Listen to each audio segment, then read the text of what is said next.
고한연 티는 어쩔 수 없네. 근본이 없으니까. 설날 새벽 시어머니는 영하 10도 베란다에 며느리를 가두고 전을 부치게 했습니다. 기름이 튀어 화상이 생겨도 국자로 등짝을 내리쳐도 이를 악물고 참았습니다. 저런 걸 들인 내가 보살이지. 그날 시댁 앞에 멈춰선 고급 세단에서 내린 사람은 차기 대권주자로 불리는 국회의원이었습니다. 그가 걸레를 든 며느리 앞에서 90도로 숙였습니다. 선생님, 제가 너무 늦었습니다. 오늘의 사연 지금 시작합니다. 오늘도 함께 해주셔서 감사합니다.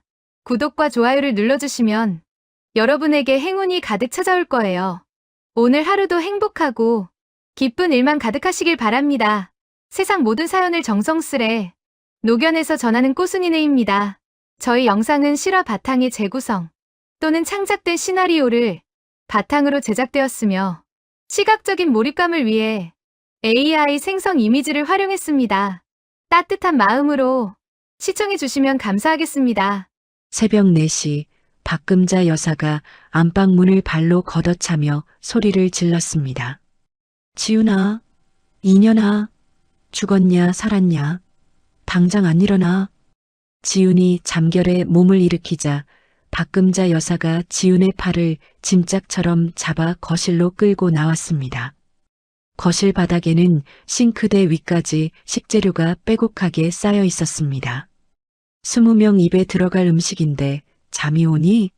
저는 언제 부치고 국은 언제 끓일 거야. 손가락에 모터 달고 당장 시작해. 이 답답아. 박금자 여사가 지훈의 손등을 쇠국자로 팍 내리치며 베란다를 가리켰습니다. 거실에 기름 냄새 배면 네가 책임질 거야? 옷에 냄새 배는 것도 아까우니까 당장 베란다로 기어나가. 지훈이 식재료를 옮겨 베란다로 나가자 박금자 여사가 뒤따라와 유리문을 바깥에서 철컥 잠가버렸습니다. 영하 10도의 칼바람이 베란다를 휘감았습니다. 지훈은 얇은 면 티셔츠 차림으로 온몸을 덜덜 떨며 동태포를 뜨기 시작했습니다. 손가락 끝이 붉게 짓무르고 갈라진 살틈으로 피가 배어 나왔지만 지훈은 이를 악물고 뜨거운 기름솥 앞에 섰습니다. 전을 부칠 때마다 튀는 기름이 손등 위에 둥근 화상 자국을 남겼습니다. 아침 8시가 되자 현관문이 열리며 신우이 서연의 가족을 시작으로 친척 20여 명이 한꺼번에 몰려 들어왔습니다. 아이고, 형님 오셨어요. 어서 오세요. 집이 좁아서 죄송해요. 박금자 여사가 친척들을 맞이하며 상을 가리켰습니다. 이것 좀 보세요. 우리 민준이가 이번에 그 큰 대기업에서 아주 귀한 과장 자리에 앉았잖아요. 승진했다고 용돈을 이렇게나 두둑이 보냈네. 박금자 여사가 두툼한 용돈 봉투를 흔들자 친척들이 어머나 민준이가 효자네 하며 감탄사를 쏟내었습니다. 지훈이 4시간 동안 추위에 떨며 부친 전과 나물이 상위에 올라갔지만 수고했다는 말은 어디에서도 들리지 않았습니다. 에그머니, 이 정간이 왜 이 모양이야? 소금을 들이부은 거야? 안 넣은 거야? 국도 미적지근하니 맛이 없네. 역시 요즘 젊은 애들은 정성이 하나도 없어. 친척들이 입맛을 다시며 타박을 늘어놓는 사이 박금자 여사가 지훈에게 턱짓을 했습니다. 예, 자리가 좁다. 너까지 앉으면 손님들 불편하니까 부엌 구석 가서 대충 먹어라. 여긴 너 앉을 자리 없어. 지훈은 아무 말 없이 부엌 싱크대 구석으로 물러났습니다. 친척들이 남기고 간 식은 국물과 부서진 전 부스러기가 지훈의 몫이었습니다. 지훈이 고개를 숙이고 국물을 떠먹는데 박금자 여사가 씩씩거리며 부엌으로 들어왔습니다. 너는 먹는 게 입으로 들어가니? 전 색깔 좀 봐. 반은 숯덩이처럼 태워 먹고 내 속처럼 시커멓게 만들었냐? 박금자 여사가 지훈의 등짝을 국자 손잡이로 사정없이 세게 내리쳤습니다. 지훈의 어깨가 앞으로 꺾였지만 입에서는 신음 한마디 새어나오지 않았습니다. 박금자 여사가 거실로 돌아가며 친척들을 향해 동네방네 들으라는 듯 목소리를 높였습니다. 아유, 말도 마세요. 제가 부모 없는 고아 출신이라 근본이 없잖아요. 가르쳐도 안 되네. 콩 심은데 콩나지 별 수 있겠어요? 거실에서 비릿한 웃음소리가 터져나왔습니다. 서연의 아이들이 거실에서 뛰어놀다 컵에 담긴 식혜를 지훈의 옷에 쏟았습니다. 끈적한 액체가 지훈의 가슴팍부터 무릎까지 흘러내렸습니다. 야, 지훈아, 너 넋 나갔어? 애 옷 젖은 건 안 보이고 내 옷 버린 것만 아깝냐? 당장 화장실 가서 바닥 닦고 옷도 빨아. 박금자 여사의 고함에 지훈이 화장실로 들어갔습니다. 지훈은 차가운 수돗물에 옷을 비비며 바닥에 주저앉았습니다. 거실에서 들려오는 시댁 식구들의 웃음소리가 화장실 타일 벽을 타고 울렸습니다. 박금자 여사가 화장실 문을 벌컥 열었습니다. 손님들 다 갈 때까지 여기서 나오지 마. 너 같은 꼬라지 돌아다니면 우리 집안 망신이니까. 문이 닫히고 바깥에서 잠금장치가 돌아가는 소리가 났습니다. 좁고 습한 화장실 안에서 지훈은 천천히 주머니 속 스마트폰을 꺼냈습니다. 화면에 메시지 하나가 떠 있었습니다. 선생님, 강 의원 측에서 긴급 변수가 발생했다고 합니다. 지금 당장 접선을 요청하고 있습니다. 지훈의 눈빛이 달라졌습니다. 출판사 교정 직원으로 위장한 채 5년을 버텨온 지훈.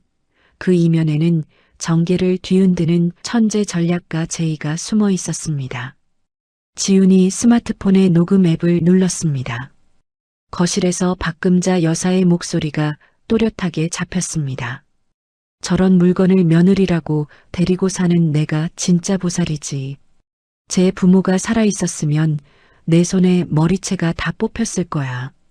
근본도 없는 것. 지훈은 녹음 파일을 암호화하여 조력자 승우의 보안 서버로 전송했습니다. 젖은 손을 앞치마에 닦으며 지훈이 거울 속 자신의 얼굴을 들여다보았습니다. 초라하게 부은 눈 아래로 차갑고 날카로운 빛이 서서히 떠올랐습니다. 지훈의 입술이 소리 없이 움직였습니다. 5년이면 됐지. 1시간쯤 지났을까 화장실 문이 거칠게 열리며 신우이 서연이 들이닥쳤습니다. 서연의 손에는 지훈이 거실 구석에 두었던 낡은 가방이 들려 있었습니다.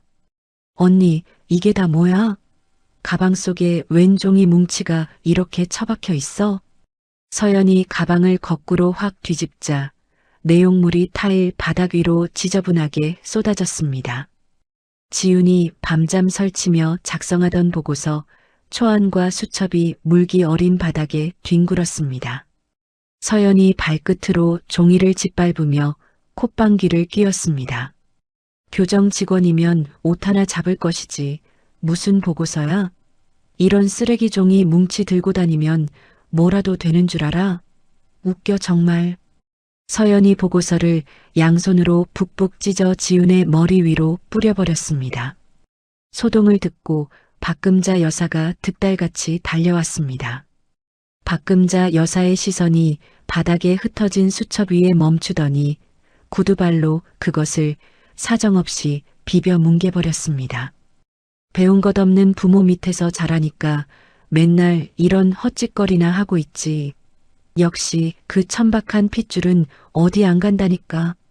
지훈의 손가락이 파르르 떨렸지만 입술을 꽉 깨문 채 아무 대답도 하지 않았습니다. 박금자 여사가 가방 안쪽을 험하게 뒤지더니 낡은 사진첩 하나를 끄집어냈습니다. 돌아가신 부모님 사진이 들어있는 지훈에게 남은 단 하나의 보물이었습니다. 이건 또 뭐야? 곰팡이 냄새나는 이 낡아 빠진 건.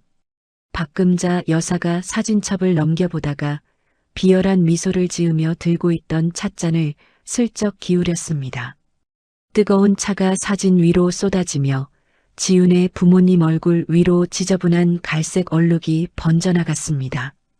그 순간 지윤의 고개가 천천히 올라왔습니다.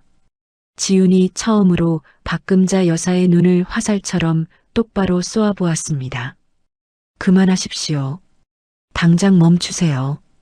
낮게 깔린 목소리였지만 거실 전체가 얼어붙을 만큼 서슬이 펄언 외침이었습니다. 박금자 여사의 얼굴이 대번에 시뻘겋게 달아올랐습니다. 뭐, 이게 어디서 시어머니 눈을 부라리고 대들어. 너 오늘 제삿날이고 싶니? 박금자 여사의 손바닥이 지윤의 뺨을 매섭게 후려쳤습니다. 짝!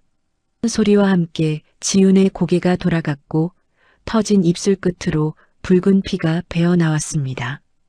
싸움 소리에 안방에서 남편 민준이 짜증스럽게 튀어나왔습니다. 민준은 상황을 보지도 않고 지윤의 어깨를 획 밀치며 소리를 질렀습니다. 너 미쳤어? 엄마한테 당장 무릎 꿇고 빌지 못해. 내 승진 앞두고 집안에 재뿌릴 작정이야. 민준이 지윤의 팔을 짐짝처럼 잡아 끌어 현관 밖으로 내동댕이 쳤습니다. 차가운 아파트 복도 끝 비상계단까지 밀려난 지윤의 등이 딱딱한 철제 난간에 쾅 부딪혔습니다. 현관문이 무정하게 닫혔습니다. 문 너머로 시댁 식구들의 비웃음 소리가 뱀처럼 새어나왔습니다. 저런 건 매가 약이라니까. 속이 다 시원하네. 형님, 시어머님이 너무 법 없이 사시는 분이라 저런 걸 참고 사신 거예요. 진작 내쫓았어야죠. 영하의 칼바람이 얇은 옷차림의 지윤을 사정없이 핥히고 지나갔습니다. 지윤은 차가운 계단에 앉아 찢어지고 젖어버린 부모님 사진 조각을 하나하나 눈물겹게 모았습니다. 어머니의 얼굴은 이미 반쯤 지워져 형체를 알아볼 수 없게 되었습니다. 현관문이 다시 열리더니 민준이 구두를 신고 나왔습니다. 민준이 주머니에서 5만 원권 한 장을 꺼내 지윤의 발치에 툭 던졌습니다. 가서 담배나 좀 사오고 정신 좀 차려. 꼴 보기 싫으니까 1시간 동안은 집에 들어올 생각도 하지 말고. 민준이 코웃음을 치며 안으로 쏙 들어가 버렸습니다. 지윤은 바닥에 떨어진 돈에는 눈길조차 주지 않았습니다. 지윤은 천천히 일어나 민준이 닫은 문을 차갑게 응시한 뒤 계단을 한 칸씩 내려가기 시작했습니다. 아파트 정문을 벗어나자 기다렸다는 듯 검은색 고급 세단 한 대가 지윤 앞에 멈춰 섰습니다. 뒷좌석 문이 열렸습니다. 선생님, 고생 많으셨습니다. 어서 타십시오. 한승우 변호사의 묵직한 목소리가 들려왔습니다. 지윤이 차에 오르자 비서가 따뜻한 코트를 어깨에 덮어주었습니다.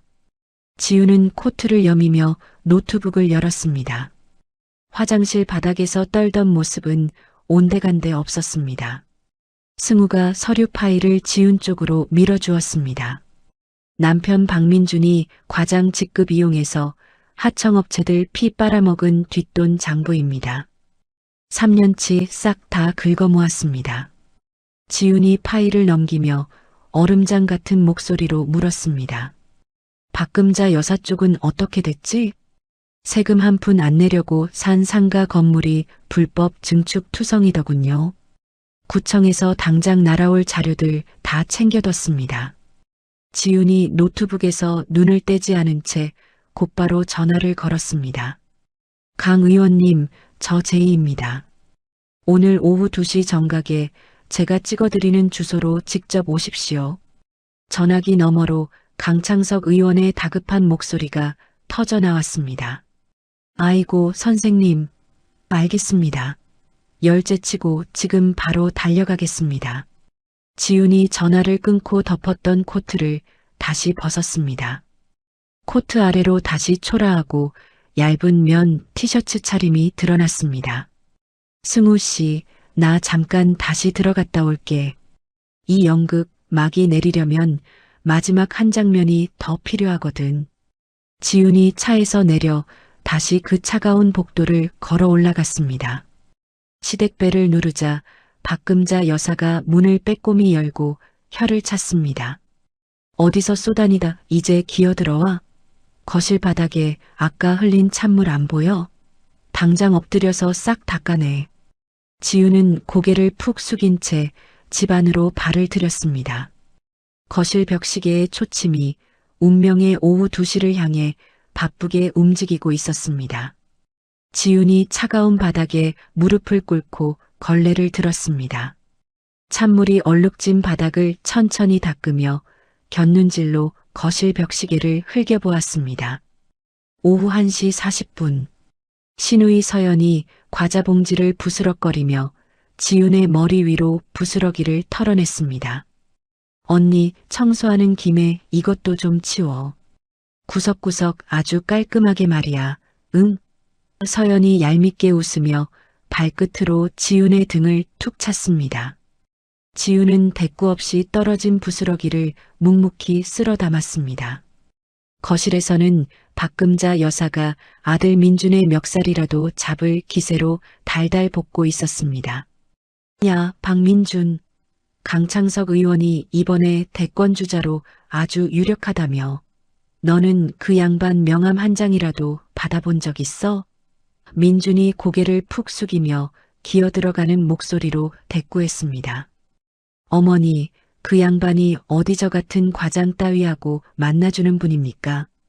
그러니까 네가 한심하다는 거야.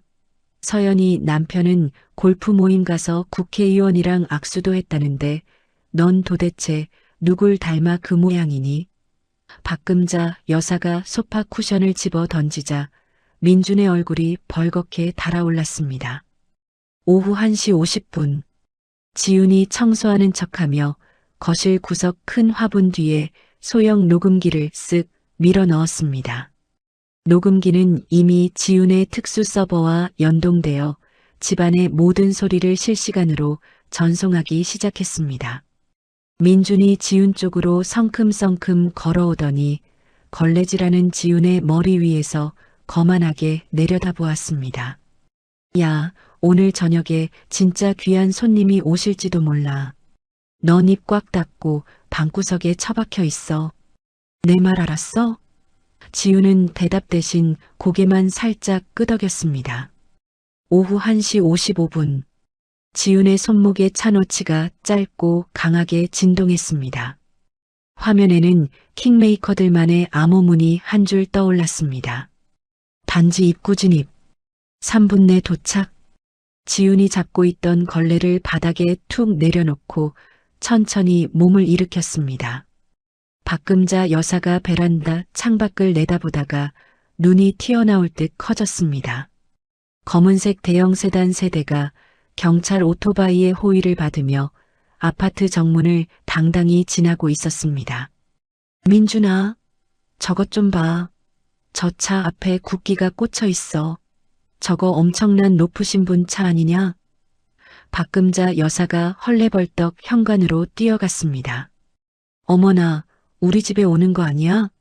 세상에 누가 오는 거야? 박금자 여사가 버선발로 복도까지 나서며 헝클어진 머리를 매만졌습니다. 띵 하고 엘리베이터 문이 열리자 검은 양복을 입은 건장한 수행원 4명이 먼저 쏟아져 내렸습니다.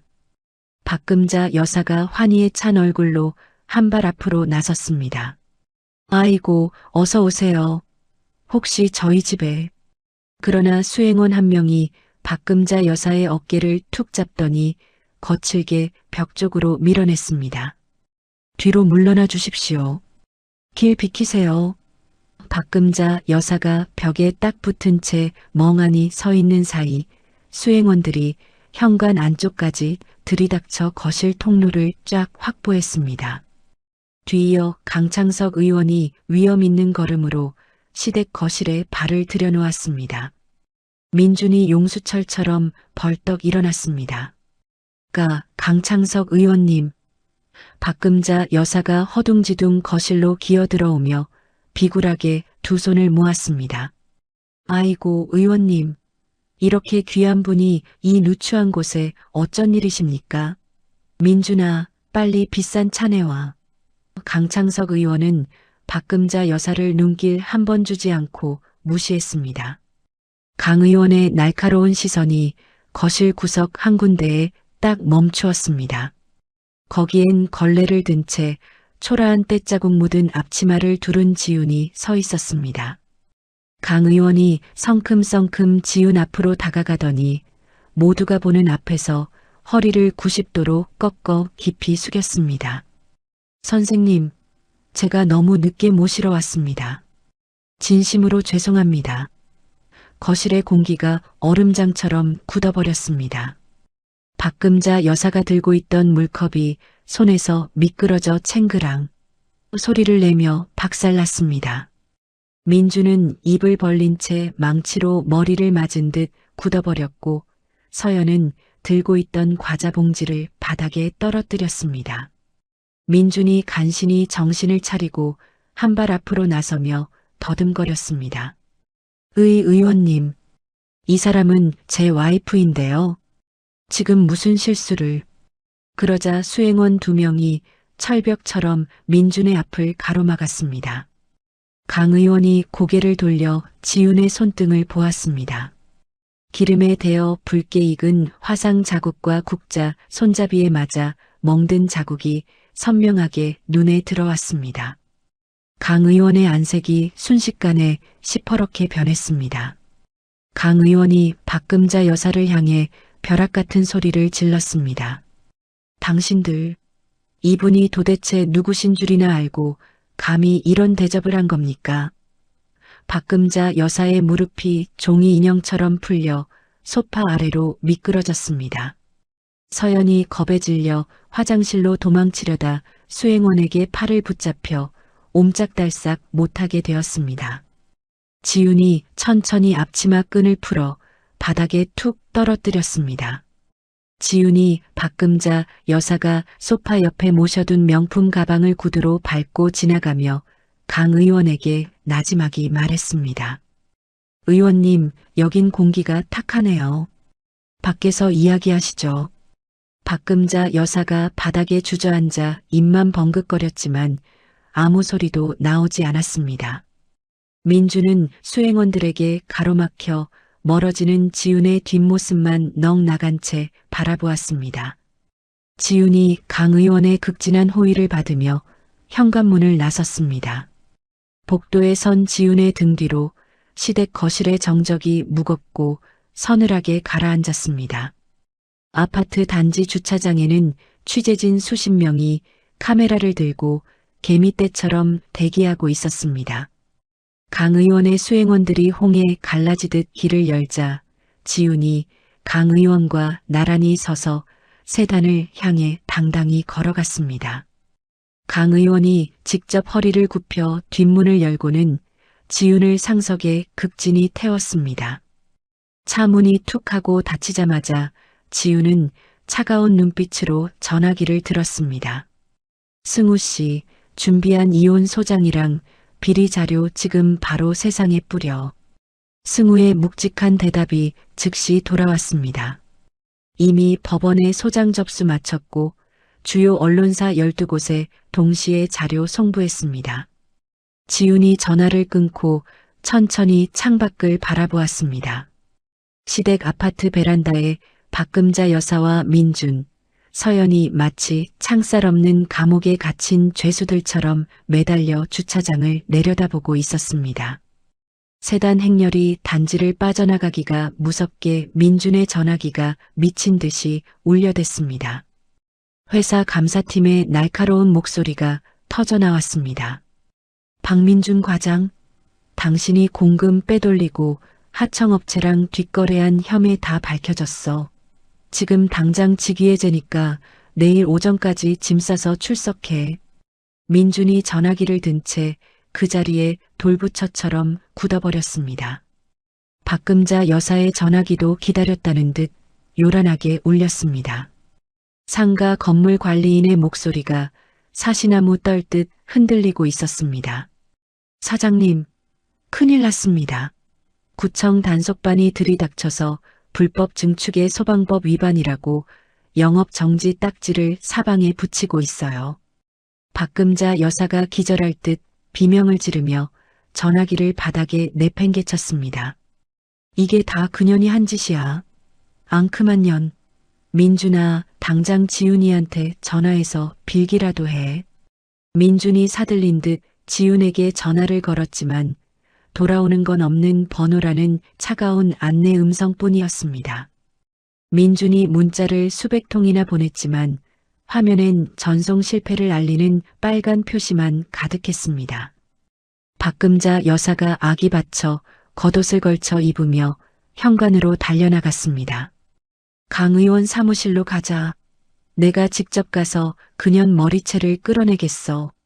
박금자 여사는 강 의원의 사무실 앞에서 찬바람을 맞으며 2시간을 악을 쓰며 버텼습니다. 사무실 직원이 나와 박금자 여사를 벌레 보듯 내려다보며 툭 던졌습니다. 여긴 관계자 외에는 발도 못 붙입니다. 당장 물러나세요. 박금자 여사가 소리를 지르며 발광하자 건장한 경비원 2명이 양팔을 붙잡아 길바닥으로 끌어냈습니다. 그 시각 지우는 승우가 마련한 호텔 스위트룸에서 여유롭게 노트북을 펼치고 있었습니다. 화면에는 시댁 거실에 미리 설치해둔 보안 카메라 영상이 생생하게 흐르고 있었습니다. 박금자 여사가 민준의 멱살을 잡고 흔들고 서연은 바닥에 주저앉아 대성통곡을 하고 있었습니다. 다 내 탓이야. 마누라 하나 제대로 못 잡아서 집안을 이 꼴로 만들어. 이 모자란 놈아. 어머니, 저도 몰랐다고요. 그년이 그런 무서운 사람인 줄 제가 어떻게 압니까? 그걸 말이라고 해. 눈뜬 장님도 아니고 내 놈이 제일 문제야. 지훈이 서늘한 미소를 지으며 노트북을 탁 닫아버렸습니다. 다음 날 아침 지역 일간지 이면에 대문짝만한 기사가 실렸습니다. 현대판 노예 며느리 5년간의 눈물겨운 학대 사연 전말 공개. 박금자 여사의 이름 석자와 사는 아파트 동호수까지 낱낱이 기사에 적혔습니다. 박금자 여사가 평소 목에 힘주며 다니던 교회에서 먼저 전화가 걸려왔습니다. 권사님, 당분간 교회 나오지 마세요. 권사님 때문에 교인들이 다 수군거려서 예배가 안 됩니다. 사교 모임 단체 채팅방에서는 박금자 여사가 말 한마디 못 해보고 강제로 퇴장당했습니다. 이틀 뒤 승우가 지훈에게 서류 뭉치를 내밀며 보고했습니다.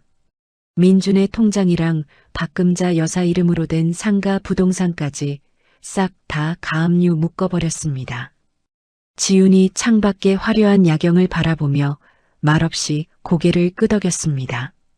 같은 시각 민준은 지훈이 쓰던 방을 미친 사람처럼 뒤지고 있었습니다.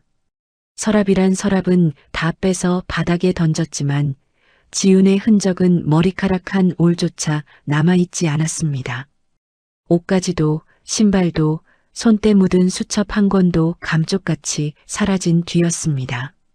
민준이 텅 빈 서랍 앞에 주저앉아 악 소리를 지르며 바닥을 주먹으로 내리쳤습니다. 일주일 뒤 강 의원은 압도적인 표 차이로 대선 후보직을 차지하며 승전보를 울렸습니다. 수백 명의 기자 앞에서 강 의원이 힘차게 외쳤습니다. 저에게는 대한민국 최고의 전략가 제이 선생님이 계십니다. 카메라 플래시가 번쩍이는 가운데 지훈은 화면 밖 어둠 속에서 그 장면을 가만히 지켜보았습니다. 승우가 지훈의 어깨를 감싸며 나지막이 물었습니다. 이제 속이 좀 시원해? 지훈이 화면에서 시선을 거두며 얼음처럼 차갑게 대답했습니다. 아니, 아직 멀었어. 이건 고작 예고편일 뿐이야. 강 의원의 캠프가 마련한 안가는 서울 외곽의 숲으로 둘러싸인 조용한 저택이었습니다. 지훈은 널찍한 2층 서재에 자리를 잡고 비서진으로부터 쉴 새 없이 보고를 받으며 차기 정무 전략 수립에 몰두했습니다. 서재 문을 조심스럽게 노크하는 소리에 지훈이 고개를 들었습니다. 승우가 묵직한 서류 가방을 들고 들어왔습니다. 선생님, 법적으로 대응할 자료들 싹 정리해서 가져왔습니다. 승우가 서류를 내려놓다가 지훈의 손등에 시선이 딱 멈추었습니다. 기름에 데어 벗겨진 화상 자국 위로 시어머니가 휘두른 국자에 맞은 멍이 퍼렇게 번져 있었습니다. 승우가 입술을 피가 나도록 꽉 깨물며 고개를 돌렸습니다. 그 인간들, 법의 이름으로 반드시 숨통을 끊어놓겠습니다. 절대로 용서 못합니다. 지훈이 멍든 손등을 무덤덤하게 소매 안으로 쓱 밀어넣으며 말했습니다. 감상적인 소리는 됐어. 일이나 하자. 이리 앉아. 지훈이 노트북 화면을 승우 쪽으로 획 돌렸습니다. 화면에는 이 나라 재계를 쥐락펴락하는 최동현 회장의 사진과 촘촘한 기업 조직도가 떠 있었습니다. 강 의원의 가장 큰 라이벌, 최동현 회장. 바로 이 사람이 박금자 여사의 뒤를 봐주는 진짜 몸통이야. 승우가 눈을 가늘게 뜨며 화면을 뚫어지게 들여다보았습니다. 배우라니요? 일개 시어머니하고 재벌 회장이 도대체 무슨 관계입니까? 박금자 여사가 젊은 시절 신분 세탁을 할 때 도와준 사람이 최 회장이야. 그 대가로 박 여사는 5년 동안 며느리인 나를 감시하고 일거수일투족을 최 회장에게 갖다 바친 거지. 승우가 의자 등받이에 몸을 깊숙이 기대며 깊은 한숨을 내쉬었습니다. 세상에. 그럼 그 시댁 식구들의 모진 학대가 단순한 성격 탓이 아니라 나를 집안일에 묶어두고 정신을 쏙 빼놓으려는 최 회장의 더러운 작전이었지. 하지만 그 인간이 한 가지 큰 계산을 틀렸어. 지훈이 노트북을 탁 닫으며 승우를 차갑게 바라보았습니다. 내가 그 지옥 같은 집구석에 갇혀 있는 동안 최 회장 그 인간의 치부를 먼지 하나까지 다 뒤져서 모았거든. 승우가 가방에서 추가 자료를 꺼내 탁자 위에 펼쳤습니다. 남편 박민준 건도 아주 대여입니다. 회사 공금 빼돌린 것도 모자라 도박 자금으로 쓴 내역이 계좌 추적에서 딱 걸렸습니다. 지훈이 자료를 훑어보더니 만족스러운 듯 고개를 끄덕였습니다. 당장 법원에 제출해. 그 인간이 다시는 사회발도 못 붙이게 퇴로를 완전히 끊어버려. 승우가 서류를 챙기며 씩씩하게 대답했습니다. 알겠습니다. 오늘 해지기 전까지 싹 처리하겠습니다. 그때 서재 문이 열리며 비서가 다급히 들어왔습니다. 선생님, 강 의원님께서 급히 통화를 원하십니다. 지훈이 전화를 받자마자 강 의원의 쩌렁쩌렁한 목소리가 들려왔습니다. 아이고, 선생님. 이번 경선 이기고 나서 지지율이 하늘 높은 줄 모르고 치솟고 있습니다. 내일 정책 발표인데 마지막으로 선생님 조언 좀 듣고 싶어서요.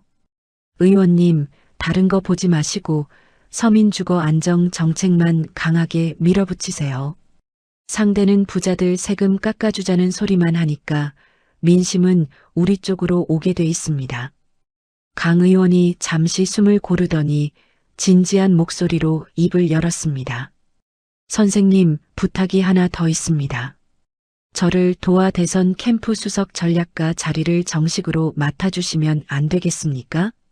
지훈이 창밖의 평화로운 정원을 내다보며 덤덤하게 대답했습니다.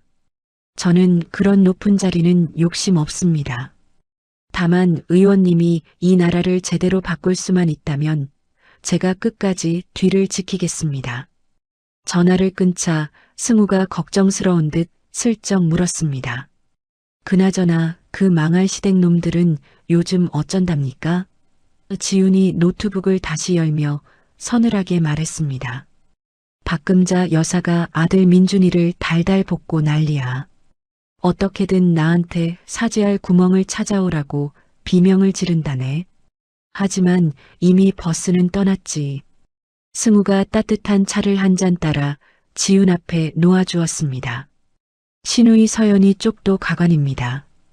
쇼핑몰에 세무조사가 들이닥쳤는데 가짜 명품을 진짜라고 속여판 게 산더미처럼 쏟아지고 있답니다.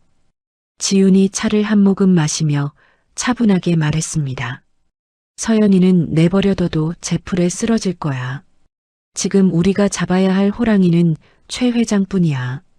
지훈이 서재 벽면 가득 붙여놓은 복잡한 인물관계도를 가리켰습니다.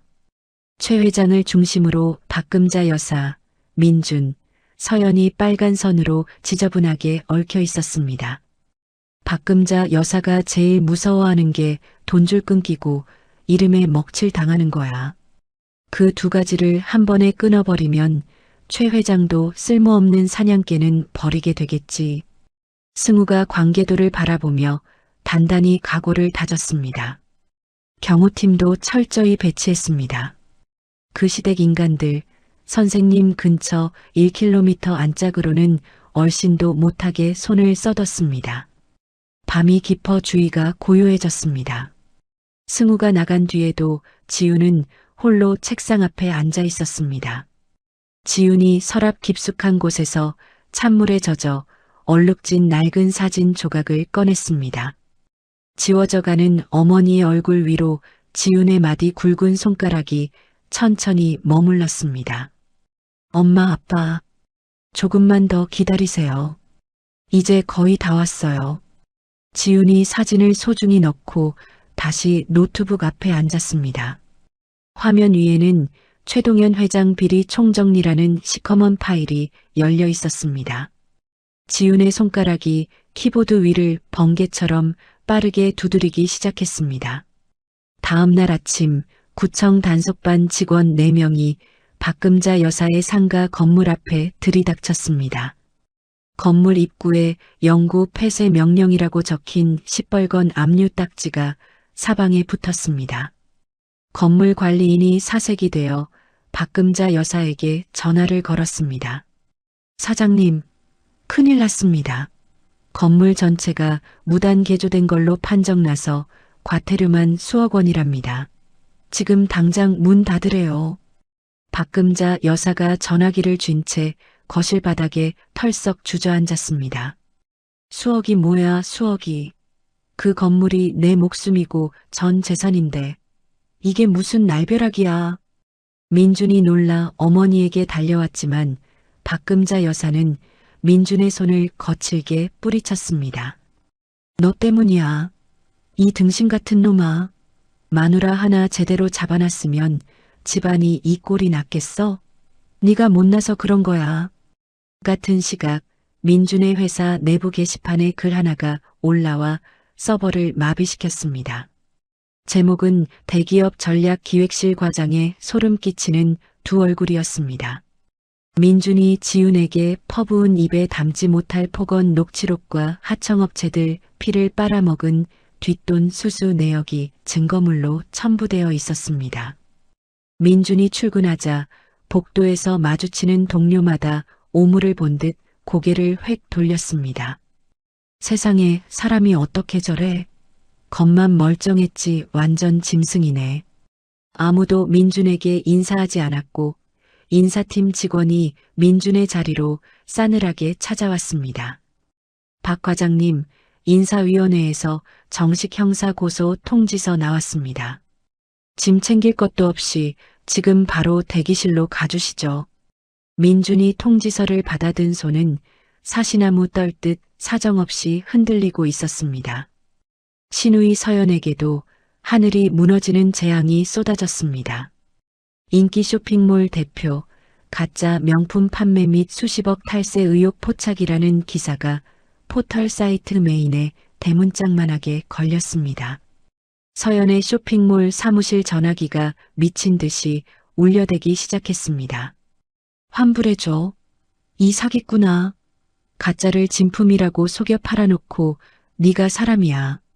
서연이 사무실 책상 위에 산더미처럼 쌓인 경찰 고소장 더미를 보며 자신의 머리카락을 쥐어뜯으며 비명을 질렀습니다.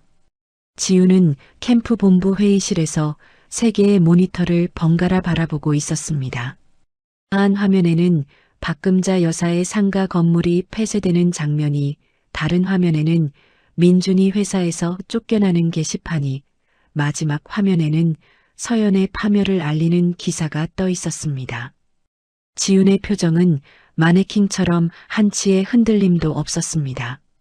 지훈이 옆에 서 있는 비서에게 얼음장 같은 목소리로 말했습니다. 다음 단계 빈틈없이 준비해. 그날 저녁 박금자 여사는 정신 나간 사람처럼 강 의원의 사무실 앞에 다시 나타났습니다.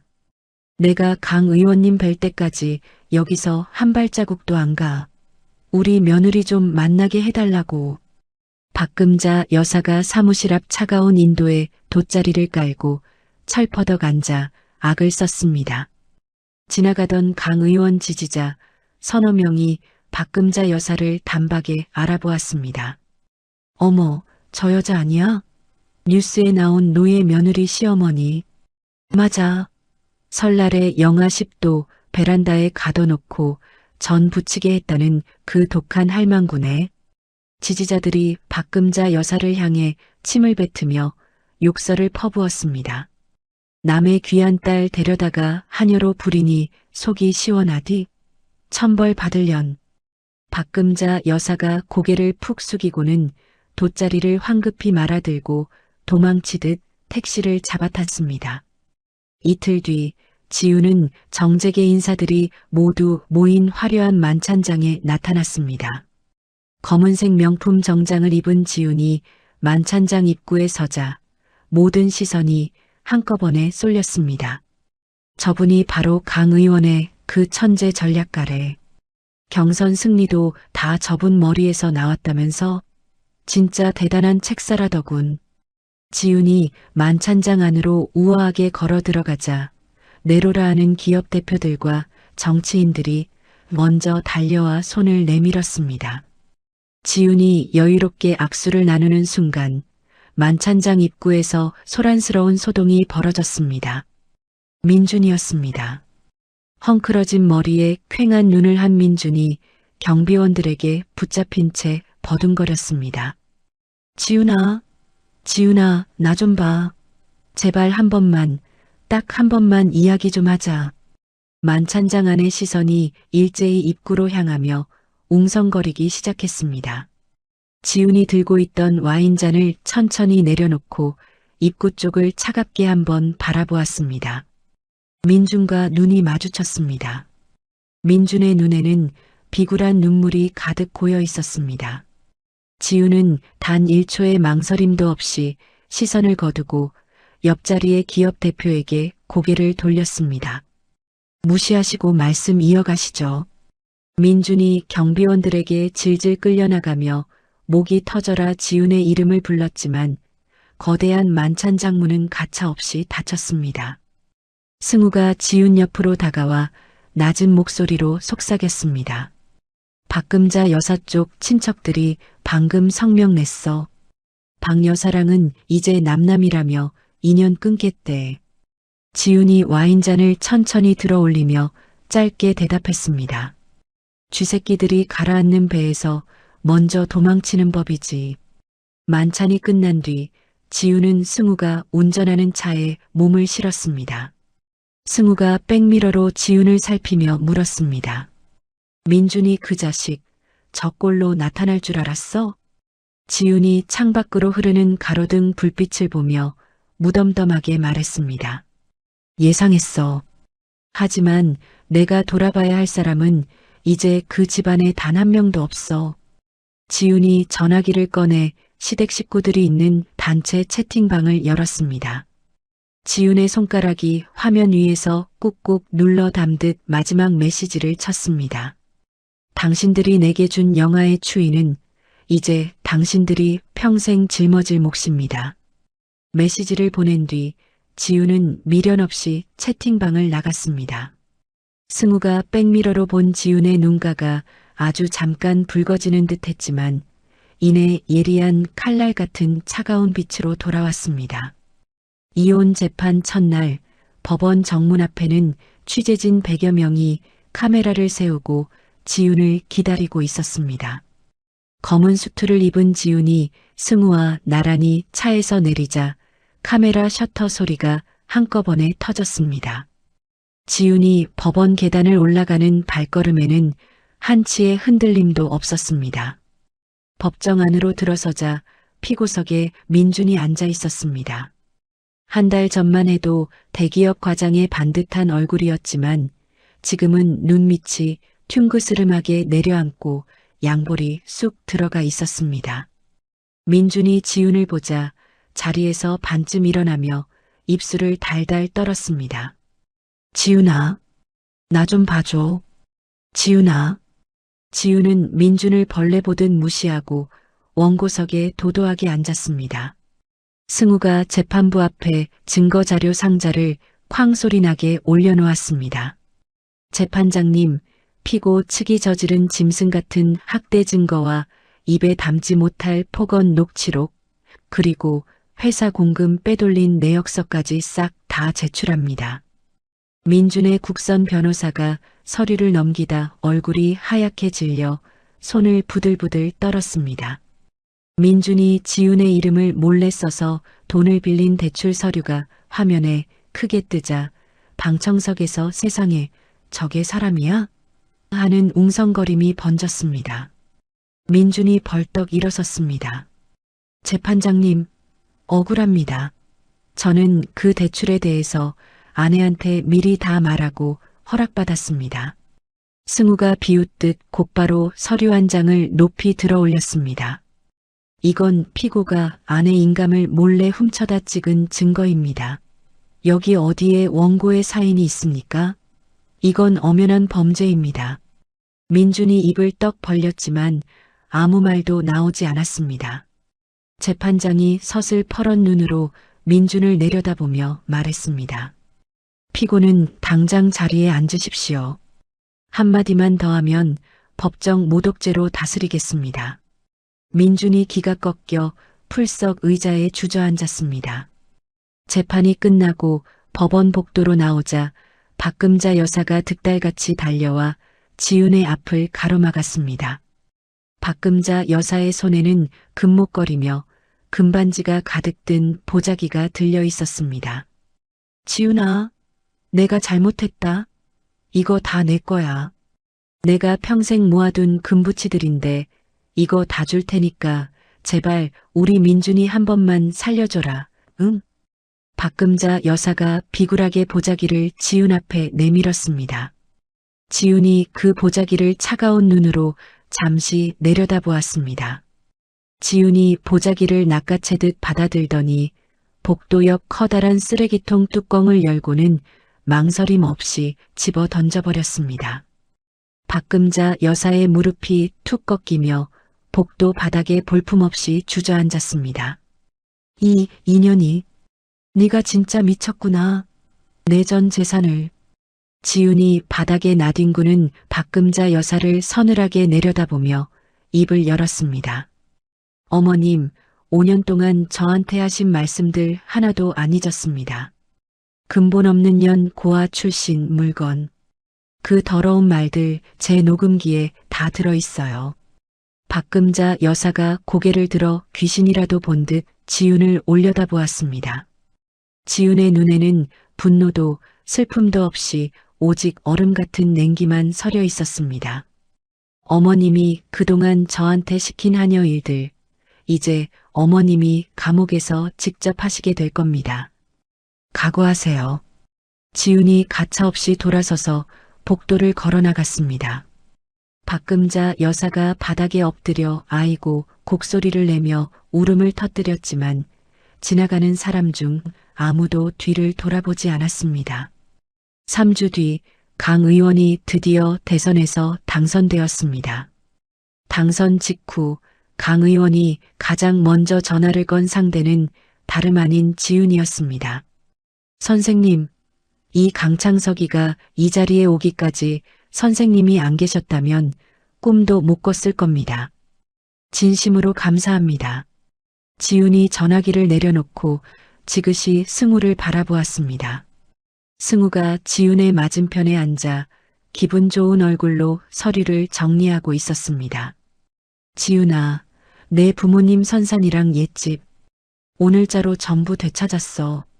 등기 이전까지 싹 끝냈다. 지훈의 손가락이 책상 위에서 미세하게 파르르 떨렸습니다. 지훈이 창밖을 바라보며 입술을 꽉 깨물었습니다. 한참 뒤에야 지훈이 떨리는 낮은 목소리로 말했습니다. 승우야, 정말 고마워. 승우가 자리에서 일어나 지훈의 앞에 다가와 섰습니다. 지훈아, 이제 할 말이 있어. 승우가 지훈의 가냘픈 손을 두 손으로 꼭 잡았습니다. 이 지긋지긋한 전쟁이 다 끝나면 그때는 나랑 같이 살자. 내 남은 인생은 내가 목숨 걸고 지킬게. 지훈이 승우의 따뜻한 얼굴을 올려다보았습니다. 지훈의 눈가가 발갛게 젖어들었지만 입꼬리는 아주 천천히 행복하게 올라갔습니다. 그래, 전쟁이 다 끝나면. 승우가 지훈의 손을 더 세게 쥐며 고개를 끄덕였습니다. 그날 밤 지훈의 전화기에 승우가 보낸 긴급 메시지가 띠링하고 떴습니다. 최동현 회장이 박금자 여사랑 접촉했어. 그놈들이 마지막 발악을 시작했어. 지훈이 화면을 뚫어지게 응시하며 의자 등받이에 몸을 깊숙이 기대었습니다. 지훈의 눈이 다시 칼날처럼 차갑고 날카롭게 가라앉았습니다. 최동현 회장의 비서가 박금자 여사를 서울 외곽의 으리으리한 호텔 스위트룸으로 안내했습니다. 테이블 위에는 침이 꼴깍 넘어갈 만큼 두툼한 서류 봉투가 덩그러니 놓여 있었습니다. 최 회장이 가죽 소파에 몸을 깊숙이 묻은 채 박금자 여사를 뱀 같은 눈으로 올려다보았습니다. 박 여사, 내가 시키는 대로만 하면 됩니다. 하나도 어렵지 않아요. 박금자 여사가 떨리는 손으로 서류 봉투를 열자 안에는 신사임당 얼굴이 그려진 현금 다발이 빈틈없이 꽉꽉 들어차 있었습니다. 박금자 여사의 눈이 휘둥그레졌습니다. 아니, 회장님, 이게 다 뭡니까? 이렇게 큰 돈을. 활동비입니다. 박 여사가 방송국 가서 딱 한 가지만 말하면 돼요. 며느리 김지훈이 강창석 대통령의 비자금을 관리하면서 제 주머니를 채웠다. 이 한마디면 끝납니다. 박금자 여사가 돈다발을 홀린 듯 만지작거리며 슬쩍 물었습니다. 근데 그게 진짜 사실입니까? 최 회장이 비열한 웃음을 흘렸습니다. 사실이고 아니고가 뭐가 중요해? 박 여사가 시어머니 입장에서 눈물 콧물 짜면서 말하면 세상 사람들은 다 믿게 돼 있어. 뒷일은 내가 다 알아서 할 테니까 걱정 붙들어 매라고. 박금자 여사가 돈다발을 쥔 손에 꽉 힘을 주며 고개를 끄덕였습니다. 알겠습니다, 회장님. 시키는 대로 다 하겠습니다. 다음 날 아침 주요 일간지 일면에 천둥벼락 같은 기사가 터졌습니다. 강창석 대통령의 천재 책사 검은 정치 자금 세탁 의혹 포착. 지훈이 강 대통령의 비자금을 몰래 관리하며 수억 원을 빼돌렸다는 내용이 복잡한 도표와 함께 상세히 실렸습니다. 지훈이 캠프 본부에서 기사를 확인하는 그 찰나 현관문이 부서질 듯 열리며 검은 양복의 사내들이 들이닥쳤습니다. 검찰 수사관 6명이 시퍼런 압수수색 영장을 들고 밀려 들어왔습니다. 김지훈 씨, 정치자금법 위반 혐의로 관련 자료 싹 다 압수합니다. 길 비키세요. 수사관들이 지훈의 서재를 제 집 안방처럼 헤집으며 노트북과 외장하드, 서류 상자들을 무더기로 실어 날랐습니다. 지훈은 서재 문 앞에 꼿꼿이 서서 그 광경을 말없이 아주 차갑게 지켜보았습니다. 같은 시각 박금자 여사가 방송국 카메라 앞에 앉아 연기를 시작했습니다. 박금자 여사가 하얀 손수건으로 눈물을 콕콕 찍어내며 가련한 척 입을 열었습니다. 아이고, 세상 사람들. 제 며느리가 우리 가족을 협박해서 전 재산을 싹 다 뺏어갔어요. 그 돈이 다 어디서 났나 했더니 이제야 알겠더라고요. 박금자 여사의 목소리가 가증스럽게 파르르 떨렸습니다. 강 대통령 비자금을 관리하면서 몰래 뒤로 빼돌린 거예요. 저는 시어머니로서 차마 눈뜨고 볼 수 없어 진실을 밝히기로 결심했습니다. 방송이 나가자마자 인터넷 세상은 벌집을 건드린 듯 난리가 났습니다. 천재 책사인 줄 알았더니 순 사기꾼의 도둑년이었네. 결국 돈이 목적이었구먼. 사람 겉만 봐선 몰라. 대통령도 한통속 아니야? 당장 조사해라. 강 대통령의 참모들이 얼굴이 벌개져서 긴급 회의실로 모여들었습니다. 수석 참모가 책상을 쾅 치며 윽박질렀습니다. 당장 김지윤을 캠프에서 내보내야 합니다. 이대로 두다간 우리 대통령님까지 같이 지옥불에 떨어집니다. 옆에 있던 참모도 겁에 질려 고개를 끄덕였습니다. 민심이 이미 등을 돌렸습니다. 김지윤이랑은 이제 남남이라는 공식 입장을 빨리 내야 합니다. 승우가 한달음에 지윤의 안가로 달려왔습니다. 지윤아, 너 계좌 확인해 봤어? 지윤이 무겁게 고개를 끄덕였습니다. 오늘 새벽에 내 통장에 누군가 이름도 모를 돈을 거액으로 입금해 놨더라. 덫을 아주 제대로 놨어. 승우가 분해서 주먹을 불끈 쥐었습니다. 최 회장 그 인간 짓이 분명해. 가짜 증인까지 다 사놨을 거야. 그때 승우의 전화기가 요란하게 울렸습니다. 변호사님, 큰일 났습니다. 검찰에 증인 2명이 나타나서 김지윤이 직접 현금 상자를 받는 걸 봤다고 거짓 진술을 하고 있답니다. 승우가 전화를 끊으며 이를 부득부득 갈았습니다. 증인까지 돈으로 매수했어. 아주 구멍 하나 없이 꽉 짜놨군. 지윤에게 모든 연락이 뚝 끊기기 시작했습니다. 어제까지만 해도 굽신거리던 캠프 비서들도 전화를 안 받았습니다. 지윤을 추앙하던 정재계 인사들도 하나둘 문자를 멈추고 등을 돌렸습니다. 안가 밖에는 기자들이 개미떼처럼 몰려와 카메라를 들이밀며 소리를 질렀습니다. 김지윤 씨, 비자금 의혹 사실입니까? 한마디만 해주세요. 감옥에 있던 민준도 이 틈을 놓치지 않았습니다. 옥중 탄원서를 써내며 지윤이 얼마나 부도덕한 여자인지 자기가 증언하겠다고 발버둥을 쳤습니다. 승우가 지윤의 앞에 앉아 한숨을 내쉬며 말했습니다. 지윤아, 강 대통령 쪽에서 내일 아침에 공식 발표를 한대. 너랑 인연을 끊겠다는 내용이야. 지윤이 창밖을 멍하니 바라보았습니다. 안가 앞도로는 취재 차량으로 꽉 막혀 있었습니다. 지윤이 시선을 돌려 승우에게 나지막이 물었습니다. 최 회장이 박금자 여사한테 연락할 때 쓴 비밀 기록. 그거 복구할 수 있겠어? 승우가 눈을 번뜩이며 고개를 끄덕였습니다. 아무리 꽁꽁 숨겨놔도 내 손에 걸리면 다 나옵니다. 시간은 좀 걸려도 반드시 찾아낼게. 그게 우리 살 길이야. 그리고 하나 더 할 일이 있어. 지윤이 전화기를 들었습니다. 잠시 뒤 박금자 여사의 앙칼진 목소리가 들려왔습니다. 누구야, 이 밤중에. 어머님, 접니다. 지윤이요. 박금자 여사가 흥 하고 코웃음을 쳤습니다. 어머나, 우리 잘나신 전 며느님. 기사 봤지? 너도 이제 끝장이야. 이제 내 편 들어줄 인간은 이 세상에 아무도 없어.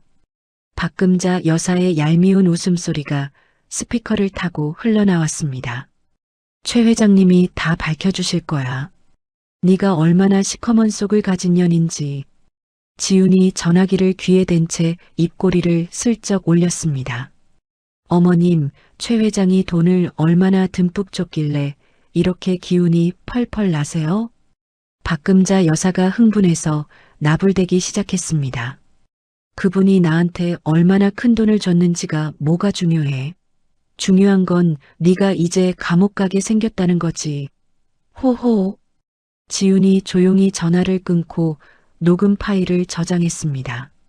승우가 그런 지훈의 얼굴을 복잡한 눈으로 바라보았습니다. 승우야, 강 대통령한테 딱 24시간만 참아달라고 전해줘. 그 안에 내가 전부 다 뒤집어 엎을 테니까. 승우가 자리에서 일어나 단단히 고개를 끄덕였습니다.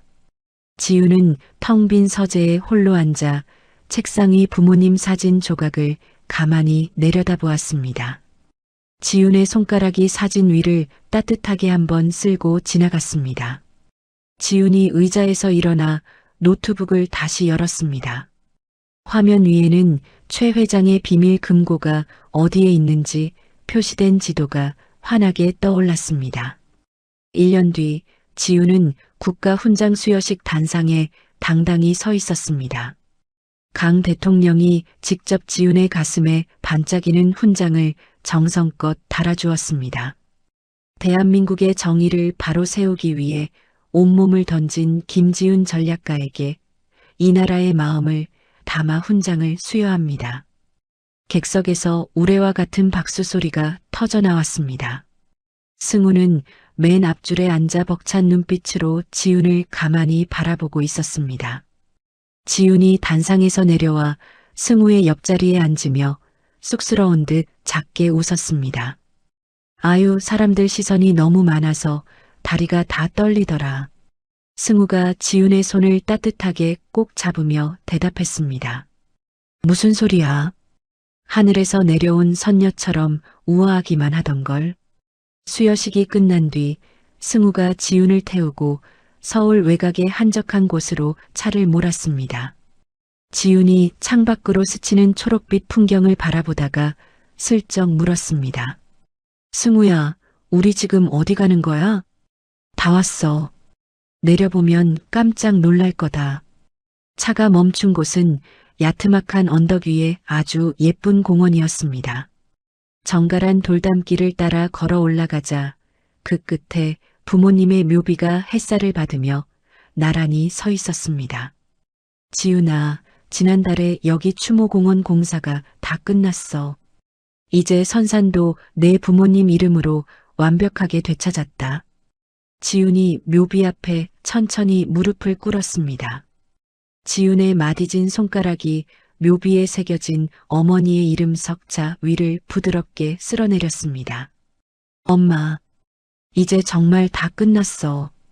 아빠도 이제 아무 걱정 말고 편히 쉬어. 지훈의 눈에서 참아왔던 뜨거운 눈물 한 줄기가 볼을 타고 흘러내렸습니다. 승우는 지훈이 부모님과 충분히 대화를 나눌 수 있도록 뒤에서 듬직하게 서서 기다려 주었습니다. 지훈이 눈물을 닦고 일어나 승우의 품으로 돌아왔습니다. 정말 고마워. 이 장소 우리 부모님이 참 좋아하실 것 같아. 승우가 지훈의 가냘픈 어깨를 감싸 안으며 다정하게 대답했습니다. 좋아하셔야지. 이제부터 내 부모님은 내 부모님이기도 하니까. 같은 날 오후 교도소 작업장에서는 박금자 여사가 고무장갑을 끼고 쭈그려 앉아 화장실 바닥을 닦고 있었습니다. 옆에서 청소 검사를 하던 수감자가 박금자 여사의 어깨를 툭 쳤습니다. 야, 하녀 할망구. 거기 구석에 물때 안 보여? 늙었다고 봐줄 줄 알아? 다시 빡빡 닦아. 박금자 여사의 무릎이 차가운 타일 바닥 위에서 사정없이 덜덜 떨리고 있었습니다. 잠시 후 면회 시간에 민준이 찾아왔지만 유리창 너머의 민준은 흙먼지 묻은 작업복 차림이었습니다. 정가자 낙인이 찍힌 민준이 출소 후에 갈 수 있는 곳은 고된 공사 현장뿐이었습니다. 박금자 여사가 유리창에 얼굴을 바짝 들이밀며 악을 쓰듯 소리쳤습니다. 민준아, 너 지훈이한테 가서 바짓가랑이라도 붙잡아. 돈 좀 받아오란 말이야. 내 어미가 여기서 똥오줌 치우며 살게 생겼냐. 민준은 고개를 푹 숙인 채 아무런 대꾸도 하지 않았습니다. 민준아, 내 말 안 들려. 이 한심한 자식아, 대답 좀 해보라고. 민준이 깊은 한숨을 내쉬며 자리에서 일어났습니다. 민주는 울부짖는 박금자 여사를 뒤로하고 단 한 번도 돌아보지 않은 채 면회실을 나갔습니다. 박금자 여사가 유리창을 손톱으로 긁으며 통곡했지만 교도관이 무정하게 다가와 그녀의 팔을 잡아 끌었습니다. 면회 시간 끝났습니다. 다른 사람 방해하지 말고 당장 들어가세요. 석 달 뒤 동네 서점 명당 자리에 새 책 한 권이 예쁘게 놓였습니다. 설날의 기적이라는 제목 위에는 김지훈 지음이라는 이름이 당당하게 적혀 있었습니다. 지훈이 겪은 아픔과 승리를 담은 이 책은 출간되자마자 불티나게 팔려나갔습니다. 지훈은 화려한 정치를 뒤로하고 평화로운 작가의 삶을 선택했습니다. 승우와 지훈은 작은 정원이 딸린 집에서 가까운 지인들만 모시고 소박한 결혼식을 올렸습니다. 하객은 몇 안 되었지만 지훈의 얼굴에는 그 어느 때보다 화사하고 편안한 미소가 가득했습니다. 지훈은 매년 설날마다 직접 정성껏 음식을 만들어 홀로 지내는 어르신들을 찾아가 대접했습니다. 또한 재단을 만들어 어려운 형편의 학생들에게 장학금을 주며 부모님께 못다한 효도를 세상에 나누었습니다. 어느 맑은 가을 오후 지훈이 승우와 함께 차를 타고 도심을 지나고 있었습니다. 창밖으로 한때 지옥처럼 느껴졌던 옛시댁 아파트 단지가 보였습니다. 지훈이 그 아파트를 가만히 바라보았습니다. 베란다에는 이름 모를 누군가의 빨래가 평화롭게 널려 있었습니다. 승우가 지훈의 눈치를 살피며 부드럽게 물었습니다. 지훈아, 잠시 세워줄까? 지훈이 조용히 고개를 저으며 승우의 손을 꼭 잡았습니다. 아니, 그냥 가자. 이제 내 기억 속에서 다 지워졌어. 차가 아파트 단지를 지나 탁 트인 넓은 도로로 접어들었습니다. 황금빛 석양이 앞 유리를 통해 두 사람을 따뜻하게 비추었습니다. 지훈이 눈을 가늘게 뜨며 행복한 웃음을 지었습니다. 석양을 향해 달려가는 차 안에서 지훈이 나지막하게 의조렸습니다. 인생은 남이 시키는 대로 사는 게 아니라 내 손으로 직접 설계하며 사는 거야. 지훈은 5년 동안 베란다의 칼바람을 견뎠고 싱크대 구석에서 식은 국물을 먹었고 화장실에 갇혀 숨을 죽였습니다. 그 시간 동안 지훈은 단 한 번도 무너지지 않았습니다. 세상은 지훈을 한여에서 여왕이 된 여자라고 불렀지만 지훈은 스스로를 자신의 삶을 지킨 사람이라고 말했습니다. 누군가는 복수가 답이 아니라고 말할지도 모릅니다. 하지만 때로는 참는 것만이 미덕이 아닐 때가 있습니다. 자신을 짓밟는 사람 앞에서 당당히 일어서는 것. 그것이야말로 진짜 용기가 아닐까요? 지훈이 시댁 아파트를 지나치며 멈추지 않고 가속 페달을 밟았던 것처럼 우리도 지나간 아픔 앞에서 멈추지 않아도 됩니다. 뒤돌아보지 않아도 됩니다. 앞으로 나아가는 것, 그것만으로 충분합니다. 오늘 이 사연이 힘든 하루를 보내고 계신 분들께 작은 위로가 되었으면 좋겠습니다. 이야기를 끝까지 들어주신 분이 계시다면 잘 들었다고 댓글 하나만 남겨주세요. 감사합니다.